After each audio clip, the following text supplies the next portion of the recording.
আমরা যদি এই বলটিকে পানির মধ্যে জোর করে ডুবানোর চেষ্টা করি, দেখা যাচ্ছে একটু পরেই বলটি আবার উপরের দিকে একটা বল প্রয়োগ করছে। তোমরা কি জানো এটি কেন হচ্ছে? আজ আমরা প্লবতা নিয়ে আলোচনা করব।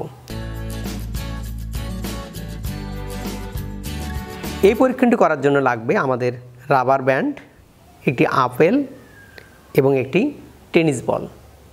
আমরা আপেলের বোটায় একটি ইলাস্টিক ব্যান্ড বেঁধে নিয়েছি। এবার যদি আমি এই রাবার ব্যান্ডটি ধরে আপেলটিকে ছেড়ে দিই, দেখা যাচ্ছে ইলাস্টিক ব্যান্ডটি বেশ টান টান অবস্থায় আছে।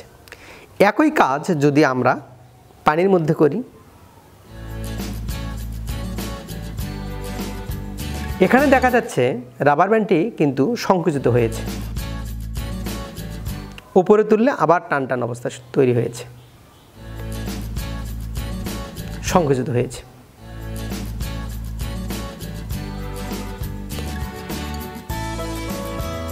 তোমরা কি জানো কেন এমনটা ঘটছে?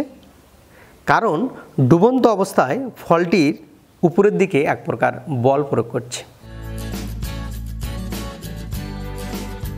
যার ফলে ফলটির ওজন অনেকটা কমে গেছে। আর এই ঊর্ধ্বমুখী বলই হচ্ছে প্লবতা। বিজ্ঞানের এমন মজার মজার এক্সপেরিমেন্ট পেতে তোমরা আমাদের সাথেই থেকো। এতক্ষণ সাথে থাকবার জন্য ধন্যবাদ।